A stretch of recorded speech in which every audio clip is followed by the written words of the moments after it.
안녕하세요. 친절한 정호쌤에 오신 여러분 환영합니다. 심리상담사 최정호입니다.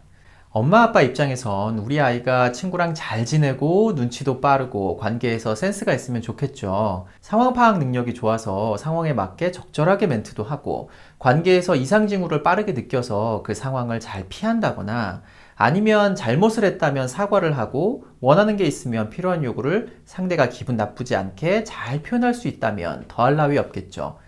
인기 있는 친구들은 특성이 좀 분명하지 않나요? 뭔가 모나지도 않고 말도 잘하고 잘 도와주고 친절하고. 근데 그렇다고 쉽게 이용당할 것 같지 않은 강단도 느껴집니다. 이런 능력은 학업과는 당장 연관은 없어 보이지만 공부한 걸 사회에 나가서 사람들과 협업을 통해서 써먹으려면 결국에는 이 능력이 필수적으로 필요합니다.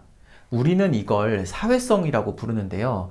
이런 사회성이 어디서 뚝 떨어지는 것이 아니기 때문에 부모님들은 어릴 때부터 어떻게 하면 우리 아이의 사회성을 키워줄 수 있을까 고민을 많이 하시는 것 같아요. 그래서 오늘은요, 아이의 사회성을 어떻게 하면 키워줄 수 있을지에 대해서 이야기해 볼까 합니다. 제 첫째가 돌이 지나고 키즈 카페에 갔는데 아이가 자기가 놀던 장난감을 두고 다른 친구 장난감을 빼앗아 오는 거예요. 완전 깜짝 놀랐습니다. 그렇게 욕심이 많아 보이지도 않았는데 자기가 한 번 꽂힌 장난감은 절대 내어주지 않더라고요. 아이 곁에서 같이 놀아주는 시간이 많았는데도 불구하고 아이가 친구 장난감을 빼앗아 오는 장면을 보고 나니까 부모가 놀아주는 것만으로는 사회성이 발달되는데 부족함이 있나 이런 생각이 들더라고요. 어릴 때부터 이랬다가 커서 자기가 원하면 주변 친구들 물건을 당연하게 빼앗고 그러다가 친구들로부터 환영받지 못하는 아이로 크진 않을까 걱정이 됐습니다. 상담을 하다 보면 저처럼 유아 시기에 아이가 친구와 지내는 장면, 그리고 부모에게 하는 모습을 보고 아이가 커서 사회성이 많이 부족한 아이로 자라진 않을까 걱정하시는 분들이 많이 계십니다. 친구와 있을 때 물건을 빼앗는 건 고사하고 마음에 안 들면 주먹이 먼저 나가거나 소리를 지르기도 하고요. 자기 맘대로 되지 않으면 바로 주저앉아서 울어버리는 경우가 있습니다. 반대로 무조건 자기 물건을 빼앗기거나 맡기만 하는 아이도 있고요. 사실 부모로서 내 아이가 빼앗는 아이든 빼앗기는 아이든 그 장면을 보면 마음이 많이 불편합니다. 그냥 평화롭게 배려하고 서로 협동하면서 잘 지냈으면 좋겠는데 하는 아쉬움이 있죠. 그리고 사실 그게 힘든 나이니까 이해해야지 하면서도 부모가 적절하게 교육시키지 않으면 이대로 커버리진 않을까 걱정이 되실 거예요. 그리고 이런 걱정들 끝에 어린이집에 안 보내서 그런 걸까요? 라고 물어보시는 분들이 정말 많이 계셨습니다. 가정보육을 하는 집의 경우에 만약에 아이가 어린이집을 가면 다양한 특성의 친구들을 만나서 관계에서 오는 어려움도 경험하고 그 안에서 해결책을 찾다 보면 자연스레 사회성을 키울 수 있을 텐데 집에서 엄마 아빠랑만 놀다 보니까 아이가 친구들과 놀 때 엄마 아빠한테 하듯 버릇없게 행동하는 것 같다는 말씀을 많이 하시더라고요. 그런데 정말 신기하게도 맞벌이 가정의 경우에는 반대로 이야기하십니다.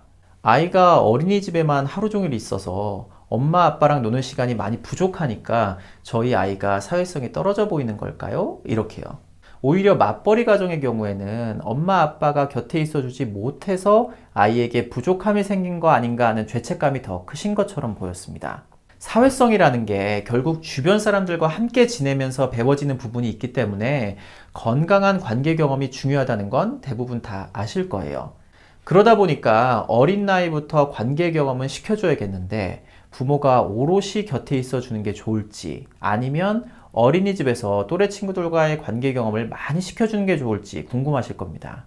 참조체계라는 용어가 있습니다. 심리상담에선 주로 내가 어떤 행동을 할 때 그 행동이 옳은 행동인지 아닌지를 판단할 수 있는 근거로 삼을 수 있는 체계를 의미하죠. 그리고 그 근거는 주로 과거의 경험들입니다. 사실 사회성도 참조체계가 필요한 영역이에요. 아이가 친구의 물건을 빼앗는 행동이 나쁜 행동인지 아닌지 누군가의 피드백을 통해서 훗날의 행동을 위한 근거로 아이 안에 남아 있어야 나중에 그 행동을 하지 않을 가능성이 높아집니다. 당연히 아이 안에 참조체계가 행동을 조절할 수 있을 정도로 쌓이기 위해서는 아이의 인지 능력이 적절히 발달이 되어 있어야 되겠죠. 이런 참조 체계는 직접적인 경험을 통해서 쌓을 수도 있고요. 간접적으로 영상을 보거나 다른 사람의 행동을 보면서도 만들어 나갈 수 있습니다. 중요한 건 아무런 경험적 근거가 없이는 또래와의 관계에 있어서 적절한 행동을 하기란 쉽지 않다는 겁니다. 부모가 오롯이 곁에 있어주든 어린이집에서 또래 친구들과 함께 있든 그 관계가 사회성 발달에 도움이 되기 위해서는 부모와의 관계, 친구와의 관계가 참조 체계로서의 역할을 할 수 있는 관계여야 돼요. 만약에 부모가 곁에 오롯이 있어주긴 하지만 정말 오롯이만 있어준다면 사회성이 잘 발달될까요?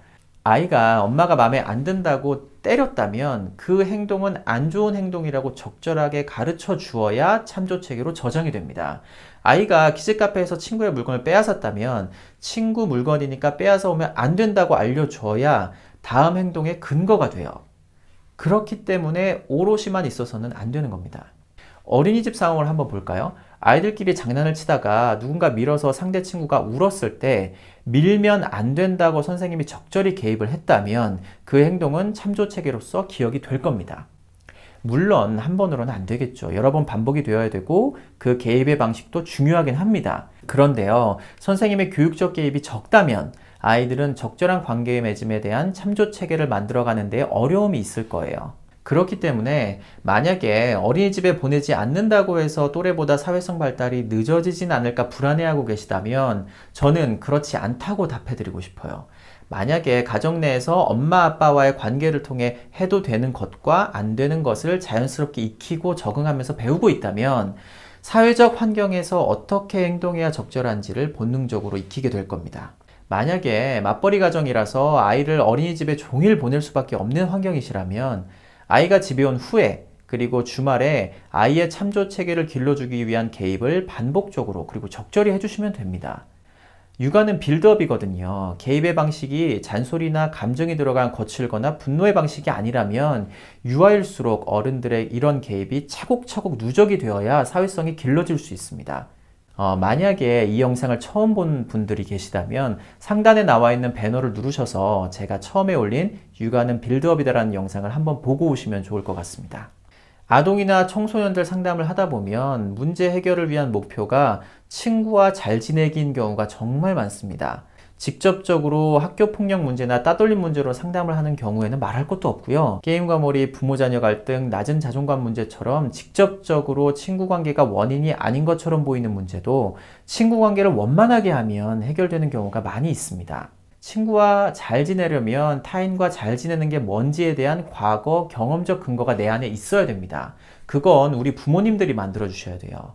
각자 가정 상황에 맞게 적절하게 개입을 하시되 어른의 적절한 개입이 아이의 미래 행동을 위한 근거가 될 수 있다는 점을 꼭 기억해 주시면 좋을 것 같습니다. 그럼 오늘 이야기는 여기서 마무리하겠습니다. 다음 영상에서 꼭 만나요.